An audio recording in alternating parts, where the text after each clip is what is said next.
ہمارے حضرت بہت استقامت والے تھے، لیکن پھر بھی فرماتے تھے کہ یہ اللہ کا فضل ہے کہ اللہ نے ہم پہ 5 نمازیں فرض کر دی، آپشنل نہیں رکھا۔ آپشنل ہوتی نا، اختیاری ہوتی تو شاید کوئی بھی نماز نہ ہوتی، ہم سوچتے ہی رہتے کہ چلو 5 نمازیں پڑھنا ثواب ہے تو فرضوں سے پڑھیں گے۔ اللہ نے ایسی فرض کی ہے کہ زمین آسمان ادھر سے ادھر ہو جائے، سفر میں ہو، حضر میں ہو، بیماری میں ہو، خوشی میں ہو، غم میں ہو، یہ نہیں چھوڑ دی، ٹھیک ہے نا؟ تو مجبور ہیں بھائی، اللہ نے کہا کہ میں کوئی عذر مانوں گا ہی نہیں، سفر ہو کچھ بھی ہو پڑھنی ہے۔ ہم پہ ڈال دی جاتی کہ ٹینشن میں ہو تو چھوڑ دو، خوشی میں ہو تو پڑھ لو۔ تو ہم تو یہی سوچتے رہتے ہیں ابھی تھکاوٹ ہے، آج رات دیر سے سویا ہوں تو فجر میں اٹھ گئے تو نیند پوری نہیں ہوگی، تو ایسا کریں گے 11 بجے پڑھ لیں گے، یہی سوچتے رہتے ہیں۔ اللہ میاں نے کہا کہ رات دیر سے سو، جلدی سو، یہ تمہاری ٹینشن نہیں ہے، یہ تمہاری ٹینشن ہے، یہ میرا مسئلہ نہیں ہے۔ میں نے کہہ دیا ہے فجر کا مطلب فجر ہے، ظہر کا مطلب ظہر ہے، عصر کا مطلب عصر ہے۔ ابھی ہم امریکہ گئے نا، تو جہاز جاتے ہوئے سورج کی سمت میں جا رہا ہوتا ہے، تو ایک نماز بھی نہیں آئی راستے میں۔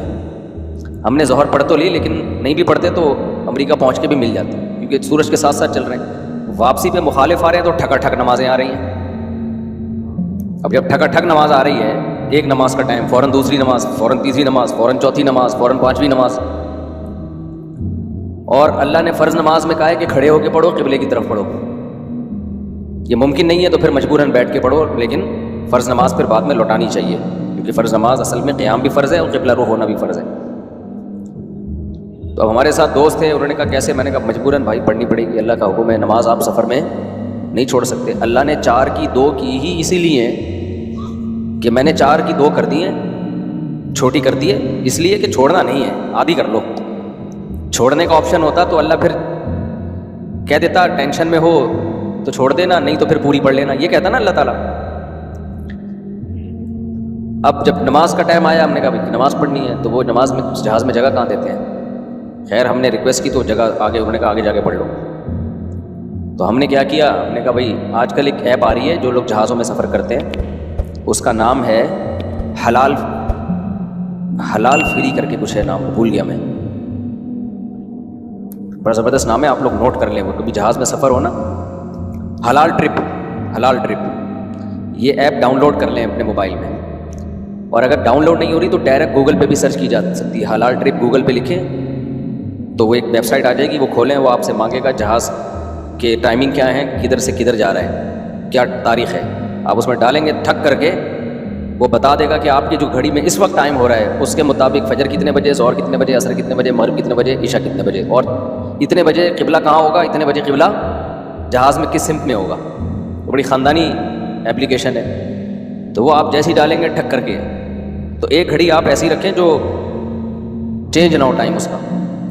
تو یہ خوب مسئلہ سمجھ لیں کہ جہاز میں آپ کو کھڑے ہو کر نماز پڑھنی ہے، اگر ممکن نہ ہو اجازت نہ دیں پھر مجبوراً بیٹھ کے پڑھیں، لیکن اس نماز کو لوٹا لیں۔ تو ہم نے تو کھڑے ہو کر اجازت مل گئی تھی، ہم نے کہا چلو پڑھتے ہیں۔ اس میں یہ آسانی ہے کہ ظہر اور عصر اکٹھی، لیکن کیسے اکٹھی؟ اس طرح سے اکٹھی کہ ہم نے دیکھا کہ ظہر کا ٹائم ختم ہو رہا ہے، فرض کریں 5 بجے ختم ہو رہا ہے، اور عصر کا ٹائم 5 بجے شروع ہو رہا ہے، تو ہم نے کیا کیا، وضو کر لیا، کیونکہ جہاز کے واش روم میں وضو کرنا بھی آسان کام نہیں ہے، تمیز سے وضو کیا کرو، وہاں پہ ایسا کیچڑ نہ کر دو کہ وہ بولیں نمازیوں پہ پابندی لگا دیں، اس میں وضو تمیز سے، پانی نہ گرے۔ میں تو وضو کر کے ٹیشو سے سب نیچے صاف کرتا ہوں، تاکہ کوئی نیا بندہ جائے نا، وہ یہ نہ کہے یہ مولویوں کی وجہ سے دیکھو کیچڑ کتنا ہو گیا، برا امیج نہ جائے، صاف ستھرا کر کے بالکل، اس میں کوئی بات نہیں، ہاتھ خراب ہو جائے گا اس کو دھو لو آرام سے، لیکن امیج اپنا خراب نہ کرو کہ یار یہ نمازی لوگ جب بھی جہاز میں آتے ہیں کیچڑ کر کے جاتے ہیں۔ ایک نے مجھے بتایا، پائلٹ نے، کہ ہم کہیں جا رہے تھے، کہیں اجتماع تھا، تو سارے نمازی بیٹھے ہوئے تھے جہاز میں، تو کہہ رہے جہاز کی حالت یہ ہو گئی تھی کہ جیسے کوئی تالاب بنا ہوا ہوتا ہے، سارے وضو کر کر کے آ رہے ہیں گیلے پاؤں کے ساتھ پورے جہاز میں، نا کہتے ہیں ایسا کیچڑ ہم نے زندگی میں کبھی نہیں دیکھا جہاز میں، کتنا برا امیج گیا نا۔ تو اس لیے صفائی ستھرائی کر کے ان کو لگے کہ کوئی بات نہیں یار، اگر یہ وضو کر بھی لیتے ہیں تو واش روم میں ذرہ برابر بھی گندگی نہیں ہوتی، صاف ستھرا کر کے نکلو باہر۔ اس کو بیان ابھی شروع کروں گا، لیکن یہ بھی ضروری بات ہے تاکہ جہازوں میں بھی نمازوں کا اہتمام کریں۔ اللہ کو نماز بہت زیادہ محبوب بھی ہے، اور اللہ کے ہاں جتنی ویلیو نماز کی ہے نا، اتنی کسی حکم کی نہیں ہے۔ اللہ نے نہیں چھوڑی ہے۔ میں نے دیکھا ہے لوگ جہازوں میں نمازیں گول کر رہے ہیں، ٹرینوں میں نمازیں گول کر رہے ہیں، شاپنگ میں نمازیں، بھائی میدان جنگ میں اللہ کہہ رہا ہے میدان جنگ میں کہ نہیں، اگر تم میدان جنگ میں کھڑے ہو کر پڑھ سکتے تو پیدل پڑھ لو، سواری پہ پڑھ لو. اے اللہ بعد میں پڑھ لیں گے نا، جنگ سے جب فارغ ہو جائیں گے پھر پڑھ لیں گے، ابھی کیا ٹینشن ہے. اللہ نے کہا ان الصلاۃ کانت علی المؤمنین کتابا موقوتا، نماز مومنین پر مقررہ اوقات میں فرض ہے. یہ نہیں ہے کہ بعد میں پڑھ لو. کتنے آرام سے کہتے ہیں بھی سفر میں ابھی کہاں جائیں کیا کریں. نہیں بھائی، نمازی آدمی زمین آسمان ادھر سے ادھر ہو جائے، کہتا ہے بھائی چھوڑنی نہیں ہے کچھ بھی ہو جائے. آج نمازی بھی نمازی نہیں رہے ہیں. تو ہم نے یہ ضرور کیا کہ اس میں وضو بہت مشکل کام ہے، تو اس میں پھر ہم نے یہ کیا کہ بھائی 5 بجے جیسے اپلیکیشن سے پتہ چل گیا شافی وقت کے مطابق 5 بجے ظہر قضا ہو رہی ہے، تو بھائی 4:45 پہ یا 4:50 پہ ہم نے ظہر پڑھ لی. قبلہ رخ کھڑے ہو کر 2 رکعت پڑھی ہیں. تھوڑی دیر میں عصر کا ٹائم ہو گیا، اسی وضو سے عصر نمٹا لی. سمجھتے ہو؟ تو یہ اس طرح سے نبی صلی اللہ علیہ وسلم نے نمازوں کو سفر میں جمع کیا ہے. اور یہ جو حدیث ہے نا جس میں آتا ہے نبی صلی اللہ علیہ وسلم نے بغیر کسی عذر کے سفر کے نمازیں اکٹھی پڑھی ہیں ظہر عصر کی، تو اس کا بھی یہی مطلب ہے. ایسے اکٹھی نہیں ہے کہ ظہر کو قضا کر دیا ہو یا عصر کو ظہر کے ٹائم پہ پڑھ لیا ہو. ورنہ پھر یہ جو آیت ہے حافظوا علی الصلوات والصلاۃ الوسطی، نمازوں کی حفاظت کرو خصوصاً عصر کی نماز کی، پھر اس کا مطلب کیا ہو گیا؟ اس کا تو پھر مطلب ہی نہیں بنتا کوئی. تو حدیث کی وہ تشریح کی جائے گی جو قرآن سے میچ کر رہی ہو. تو اس طرح سے پھر مغرب عشاء بھی ایسے پڑھ سکتے ہیں آپ. مغرب کو ڈیلے کر دیا، عام حالات میں یہ مناسب نہیں ہے، نبی صلی اللہ علیہ وسلم کا معمول نہیں تھا، لیکن کبھی کبھار کوئی عذر ہو تو اس طرح سے ڈیلے کیا جا سکتا ہے. تو مغرب کو تھوڑا ڈیلے کیا عشاء کے قریب. صحیح بخاری کی حدیث ہے، اس میں حضرت عبداللہ بن عمر نے اسی طرح جمع کیا ہے کہ مغرب پڑھی تلبث یسیراً، تھوڑی دیر ٹھہرے پھر عشاء پڑھ لی. تو اس سے پتہ چلتا ہے کہ جن حدیثوں میں آتا ہے اکٹھی پڑھی ہے تو ان کا یہ مطلب ہے جو بخاری میں بیان. خیر ابھی یہ ٹاپک نہیں ہے کیونکہ لوگ کہتے ہیں کہ یہ لوگ حدیثوں کو نہیں مانتے، حدیثوں میں تو 2 نمازیں اکٹھی پڑھنے کا ہے. ہم مانتے ہیں اکٹھی، لیکن اکٹھی کا مطلب کیا ہے؟ تو خلاصہ یہ ہے کہ کسی قیمت پہ بھائی نماز قضا بولو مت کرو. دیکھو بار بار ایک بات بیان کرتا ہوں، اللہ کے حکم میں آسانی ہے، لچک نہیں ہے. کیونکہ دنیا میں کوئی بھی قانون ساز اپنے قانون کو ہلکا نہیں سمجھتا. دنیا میں جو بھی حکومت ہوتی ہے قانون بنائے اور یہ کہے کہ یہ لازم ہے، اس کے بعد پھر وہ لازم نہ کرے، اور تو اس کا مطلب خود اپنے قانون کی ویلیو کو وہ ڈی ویلیو کر رہی ہے نا. یہی مطلب ہو گیا نا.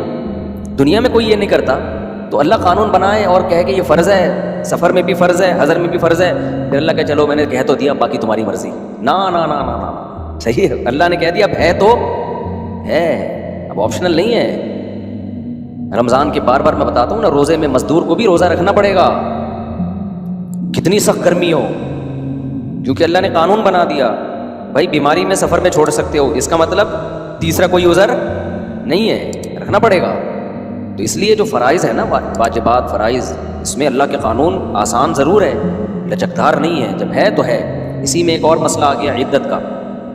کسی عورت کے شوہر کا انتقال ہو جائے، اللہ نے قانون بنا دیا، آسان قانون بنایا. زمانہ جاہلیت میں بہت مشکل تھا.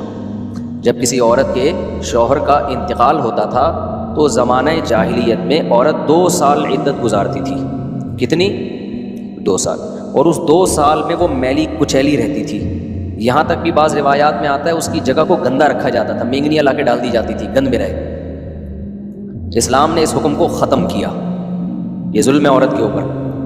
اللہ نے حکم دیا 4 مہینے 10 دن بس، اور اس میں میلی کچیلی نہیں رہے گی. نہائے دھوئے بس، زینت اختیار نہیں کرے گی، زیور نہ پہنے، خوشبو کا استعمال نہ کرے، زینت اختیار نہ کرے، باقی نارمل رہے، گھر سے باہر نہ نکلے. وہ ایک صحابیہ نے نبی صلی اللہ علیہ وسلم سے اجازت چاہی کہ بھئی 4 مہینے 10 دن میں یوں کر لوں، میں فلانی جگہ چلے جاؤں. آپ نے فرمایا اللہ تعالیٰ نے تمہیں یہ آسانی دی ہے کہ وہ زمانہ جاہلیت کا حکم اللہ نے منسوخ کر دیا، اب اتنی آسانی دے دی، تو اب اس حکم کو فالو کرنا پڑے گا. اب آج کل خواتین کیا کرتی ہیں، شوہر کی ڈیتھ ہوئی، جو دیندار نہیں ہے ان کی تو بات ہی نہیں کر رہا نا. ان کی نظر میں تو عدت بدت کی کوئی 2 ٹکے کی حیثیت ہی نہیں ہے، وہ تو اس کو دقیانوسی حکام سمجھتی ہیں. لیکن جو دیندار ہیں وہ بھی بھائی، وہ ڈیتھ ہوئی، شوہر کا چہرہ دیکھنے کے لیے جا رہی ہیں ہسپتال، پھر وہ فلانے کے کام سے جانا ہے تو آج فلانے کے کام سے جانا ہے، تو آج یوں کرنا ہے، آج یہ کرنا ہے، یہ فلانے پورشن میں چلی جاتی ہوں، ماموں کے گھر جا کے عدت گزار لیتی ہوں. بھائی اللہ تعالیٰ نے جو عدت کے حکام دیے ہیں، شوہر کی ڈیتھ ہوتے ہی عورت کی عدت بولو شروع، اور عدت میں 2 کام لازمی ہیں، گھر سے نہیں نکلنا ہے، زینت اختیار نہیں کرنی۔ اب اس میں لوگ ہمیں تنگ کرتے ہیں، یار وہ چہرہ دیکھنے جانا چاہتی ہے ہاسپٹل میں، بھائی شوہر کو گھر لے آؤ۔ اگر بیوی نے اپنے شوہر کو دیکھنا ہے، میت کو گھر لے آؤ، عورت نہیں روڈ پہ آ سکتی، جنازے کی چارپائی کے پیچھے پیچھے جا رہی ہوتی ہے گھر سے باہر نکل کے، پھر اللہ کو غضب آئے گا۔ جب میں نے ایک آرڈر دے دیا ہے اس کو ہلکا کیوں لے رہے ہو؟ عیادت کے لیے نہیں جا سکتی وہ، سمجھ رہے کہ بھئی فلاں بیمار ہے تو چلو میں عیادت کے لیے چلی جاؤں، فلاں کی ڈیتھ ہو گئی چلو میں تعزیت کے لیے، حج ختم ہو جاتا ہے اس سے۔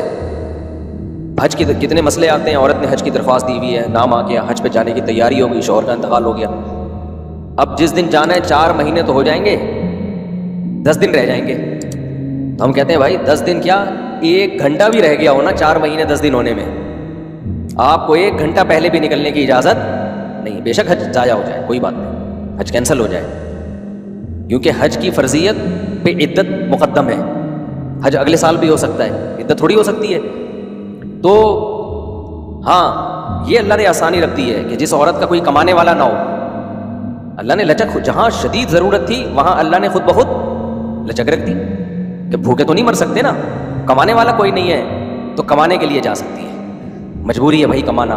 اس میں فقہاء نے بیان کیا دن میں جائے بغیر زینت اختیار کیے، اور دن میں واپس آ جائے، اور صرف کمانے کی حد تک باہر نکلے، ادھر ادھر نہ جائے۔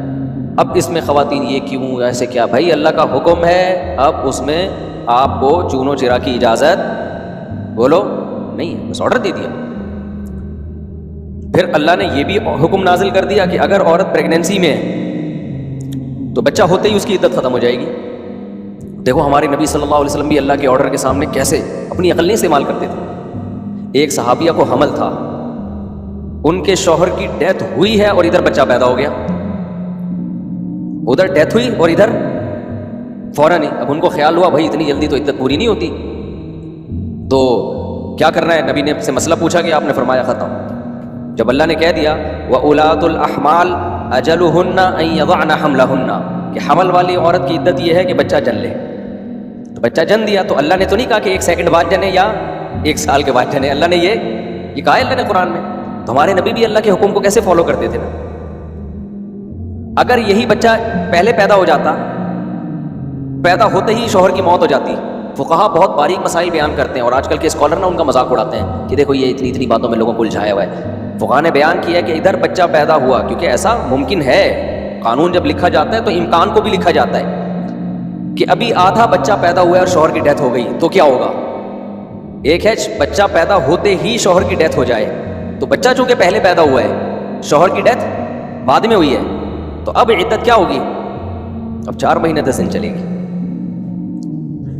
ادھر شوہر کی ڈیتھ ہوئی اور فوراً بچہ پیدا ہو گیا تو عدت ختم۔ اب ایسے بھی کیس قیامت تک کے لیے دین آیا ہے نا، ایسا بھی ممکن ہے کہ شوہر کی ڈیتھ ہوئی اور بچہ آدھا پیدا ہوا ہے اور ادھر ڈیتھ ہوئی اس کی، یعنی ولادت ہو رہی تھی اور شوہر کا انتقال ہو گیا۔ امکان تو ہے نا، لا جب لکھا جاتا ہے نا تو اس میں امکانات بھی لکھے جاتے ہیں، تو فقہا نے اس میں بھی بحث کی ہے کہ اس صورت میں کیا ہوگا، یا عورت کنفیوز ہے، پتہ ہی نہیں چل رہا کہ جب اطلاع ملی ہے تو بچہ پیدا ہو چکا تھا یا نہیں ہوا تھا، اس کے بھی فقہا نے احکام لکھے ہیں۔ تو بہت باریکیوں میں جا کے، تاکہ آئندہ آنے والے لوگوں کو کنفیوژن نہ ہو۔ آپ کتاب میں جا کے دیکھو، ہر مسئلہ فقہا نے ڈسکشن کی ہے اور اس کو بیان کیا ہے، تو ذرا سے فرق سے عدت کا حکم چینج۔ لیکن کیوں اتنا احتیاط کیوں بھائی؟ اللہ کا جب لا ہے تو وہ 2 اور 2 4 کی طرح ہے، سمجھتے ہو کہ نہیں سمجھتے ہو؟ اب اللہ نے کہہ دیا کہ بھائی جو حمل والی عورت ہے اس کا بچہ پیدا ہوتی عدت ختم، اگلے سیکنڈ میں بچہ پیدا ہوا عدت ختم۔ حضرت عائشہ کا قول ہے یا کسی صحابی کا کہ شوہر کو ابھی غسل بھی دیا جا رہا ہو نا، ابھی دفنایا بھی نہیں جا رہا ہے اور بچہ پیدا ہو جائے تو بس ختم عدت، چاہے دفنایا بھی نہ ہو، فوراً نکاح کر سکتی ہے وہ، ٹھیک ہے نا، فوراً نکاح کر سکتی ہے۔ تو اللہ نے اجازت دے دی اس کو۔ اب اس میں حکمت کیا ہے ہمیں نہیں پتا بھائی، اللہ کا حکم ہے، نص وارد ہو گئی تو نبی نے بھی اس پر عمل کیا، صحابہ نے بھی، ائمہ مجتہدین نے بھی۔ لیکن یہ نہیں ہے کہ جی 40 دن کی عدت، بعض 40 دن کی عدت منا رہی ہیں، بعض جو ہے وہ سفر کر رہی ہیں عدت کے دوران، تو ہاں گھر اکیلا ہے، وحشت ہے اس میں، بہت زیادہ خوف ہے، کوئی خطرہ ہے چوری چکاری کا، تو مجبوری میں پھر وہ گھر چینج کر سکتی ہے، جیسے کوئی ایسی جگہ پہ رہ رہی ہو جہاں چور ڈاکو کوئی ساتھ رہنے والا